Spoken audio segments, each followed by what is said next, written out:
Salut et bienvenue dans le chapitre fonctions convexes et concaves, partie exercice. Ce qu'on va faire, c'est un exercice assez standard où on va justement appliquer nos deux résultats importants.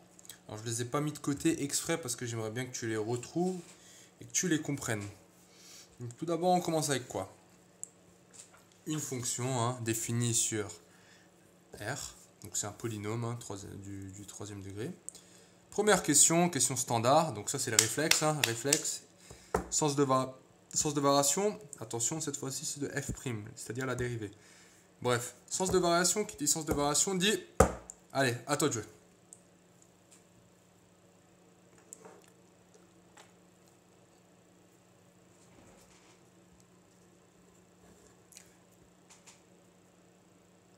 Alors, qui dit sens de variation d'une fonction dit signe de sa dérivée. Oui, mais on cherche le sens de variation d'une dérivée. Ben, c'est pas grave, on a le droit de dériver une deuxième fois. Ça s'appelle la dérivée seconde. Alors, on veut le signe de f seconde. Ça, c'est ce qu'on veut.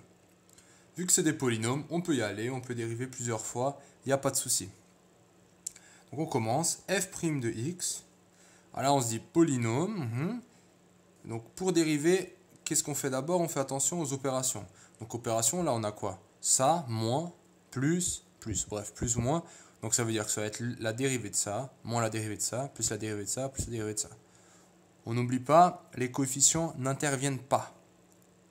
Concernant les formules, ça sera toujours x à une certaine puissance. Donc, cette puissance descend. Donc là, en l'occurrence, il y a le 3 qui descend. Et je perds 1 en haut. Donc ça me fait 3 moins 1, ce qui fait 2. Après, moins 6, donc la constante, elle n'intervient pas, donc elle reste là. Et après, j'ai quoi? Le 2, il descend, fois 2x, je perds 1 en haut, donc ça fait 2 moins 1, ce qui fait 1. Plus la dérivée de 3x, c'est 3, et la dérivée d'une constante, c'est 0. Donc j'ai 3x au carré moins 12x plus 3. Ça, c'est notre première dérivée. Et maintenant, rebelote, on est parti pour un deuxième tour. La dérivée, c'est de nouveau la même forme, donc les constantes n'interviennent pas. Dérivée de x au carré, le 2 il descend, 2x, moins 12, la constante, lui, ça fait 1, plus 0. Donc on se retrouve avec combien? 6x moins 12.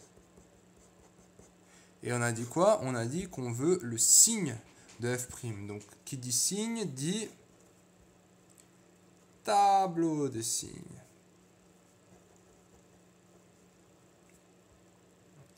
Tableau de signes, c'est parti. Première étape, quel est mon domaine de définition? Donc là, on a R, donc on a moins l'infini, plus l'infini. Après, on rentre le facteur de côté. 6x moins 12, et on cherche les zéros. Donc, quand est-ce que 6x moins 12 égale à 0?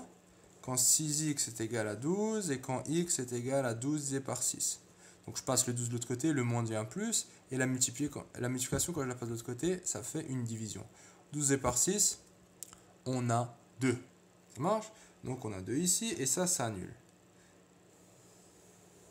Donc, ça, c'est bien le signe de f'' de x. Et nous, on veut la variation de f'. Comment on sait si c'est positif ou négatif? Ça, c'est une fonction du type quoi? C'est une fonction du type ax plus b. Ax plus b, le coefficient directeur, il est comment là? Donc, droite, ax plus b. Le coefficient directeur, c'est 6, donc le coefficient directeur est positif. Quelque chose qui est positif, donc la droite, elle est comme ça. Là, j'ai 0. Bon, ça passe pas forcément par 0, en l'occurrence ici, non. Donc, bref, j'ai négatif, ça s'annule, et positif. Négatif, ça s'annule, et c'est positif. Du coup, la variation de f', on a ça. C'est ce qu'on voulait, mais c'est pas fini. On n'oublie pas de calculer f' de 2. Donc, f' de 2, alors prends d'abord f'. F', il est où? Il est là. Donc, ça fait 3 fois 2 au carré, moins 12 fois 2, plus 3. Donc 2 au carré, ça fait 4. 4 fois 3, ça fait 12. 12 fois 2, ça fait 24, plus 3. 12 moins 24, bah, tu vois, c'est bien la moitié, donc ça fait moins 12. Moins 12 plus 3. Et moins 12 plus 3, ça fait moins 9. Ouais. Et on est bon là. Et on est bon. Donc là, première question, c'est bon. On a le sens de variation de f'. Alors ça, maintenant, si tu connais bien ta leçon, les résultats en tout cas, quand on parle de variation d'une dérivée, il y a un résultat derrière qui se cache. Ouais. Allez, à toi de jouer. Question 2. Sur quel intervalle la fonction est-elle convexe et concave?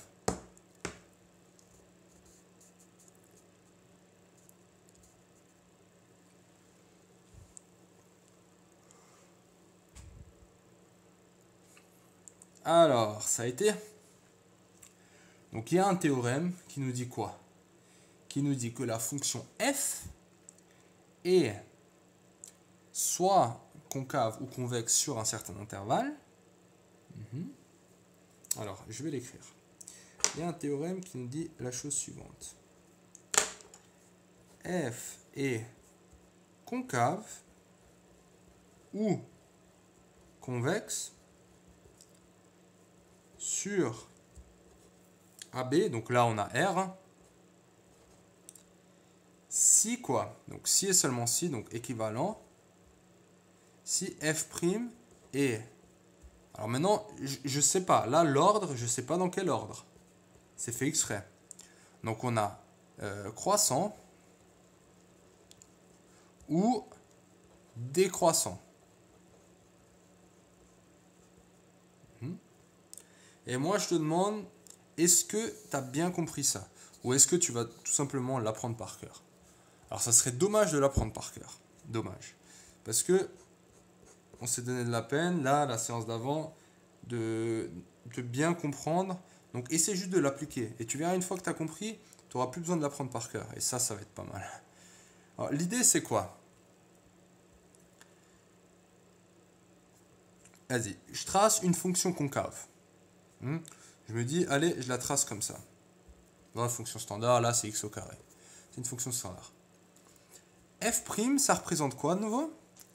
F', c'est le coefficient directeur de la tangente. Alors écoute, je vais prendre 3 points spécifiques. Donc là, la tangente elle est égale à 0. C'est ce qu'on a vu, c'est le point stationnaire. Donc j'ai pris exprès ça. Je dis pas que notre fonction va faire ça. Bon, a priori, oui. Elle va pas, mais elle fait ça. Alors maintenant, on va regarder. Est-ce que là, ma dérivée est plutôt croissante? Est-ce que ma fonction est... Donc ça, c'est f'. Est-ce que maintenant, ma fonction, elle va être convexe ou pas? Donc ça, c'est f. Rien à voir. Donc on va regarder. On prend une tangente là. Tac. Là, j'ai une tangente là. Et on prend encore cette tangente. On est bon? Allez. Et maintenant, moi, je vais regarder... Est-ce que ma dérivée, c'est-à-dire mon coefficient directeur, donc je pars d'ici, je décale de 1, je descends de combien? Donc là déjà je descends. Je descends de ça. Après là je décale de 1, je monte de combien? De rien. Donc là mon coefficient directeur est 0. Là, mon coefficient directeur, vu que je descends, il est négatif. Et là, mon coefficient directeur, quand je décale de 1 et je monte, donc j'ai un coefficient directeur positif. On est bon? Donc, qu'est-ce que j'ai? J'ai un chiffre qui est négatif, allez, on va dire moins 4, 0, et après, j'ai un truc positif, 3. Donc là, j'ai quoi? J'ai un truc croissant. Donc là, qu'est-ce qu'on vient de comprendre? On vient de comprendre que quand c'est convexe, la dérivée est croissante. Donc ça va avec ça. Donc sur la première partie, est-ce qu'on a un truc croissant? Non. Ici. Donc ici, c'est convexe et ici, c'est concave. Sympa, hein, c'est quand même plus sympa de le comprendre comme ça que d'apprendre la formule bêtement par cœur, ou bien? Voilà, je trouve ça aussi plus sympa de l'apprendre. Donc oublie pas, hein, juste au cas où, pour pas faire d'erreur, quand tu regardes le coefficient directeur, tu décales vers la droite, hein. C'est normal, on décale tout le temps vers la droite. Donc si la courbe elle est inversée, tu vas pas te décaler vers la gauche, hein, sinon tu auras les trucs à l'envers. Donc sur la première partie, donc sur moins l'infini jusqu'à 2, on peut dire quoi? Que f est concave, et sur 2 plus l'infini, f est convexe. Ouais. Alors dernière question, bon là c'est pour terminer à limite. Préciser les points d'inflexion, donc ça c'est juste pour te rappeler aussi un peu le vocabulaire. Bah allez, à toi de jouer.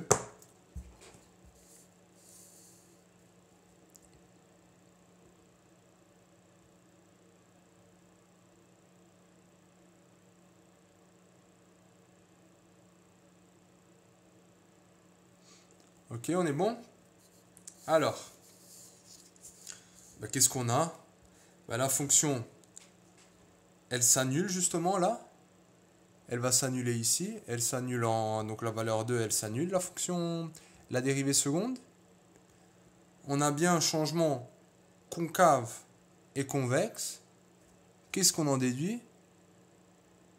Bah, on a un point d'inflexion. Un point d'inflexion. Tout simplement. Donc maintenant, si on appelle ce point d'inflexion I, il a quoi comme coordonnées? Donc c'est XI et YI. Avec Y, c'est F de XI. Ça veut juste ça, c'est des points. Abscisse ordonnée. Donc XI, donc là, on rappelle, ça c'est le domaine de def, et ça, c'est l'image. Donc ça va être I, les coordonnées, c'est 2. Quoi d'autre? Allez. 9. Tout simplement. On est bon? Allez. Bah, bon boulot. Bien joué. Et maintenant, j'espère que tu as vraiment compris à la fin de ce chapitre les liens entre dérivées, convexes, concaves et surtout avec les résultats des fonctions convexes et concaves. Vraiment, comprends-le, ça sera beaucoup mieux que de l'apprendre par cœur parce que quand tu l'apprends par cœur, bah, tu vas le connaître pour ton interro, mais après, quand tu auras ton examen final en fin d'année, bah, ce qui va se passer, c'est que tu vas être là, il va de nouveau falloir apprendre, tu vas devoir accumuler des formules, ce qui n'est pas forcément sympa, tandis que là, avec un graphe, bah, tu le retrouves et c'est beaucoup plus, je veux dire, t'es beaucoup plus serein et beaucoup plus confiant de toi. Allez, bon boulot, à la prochaine.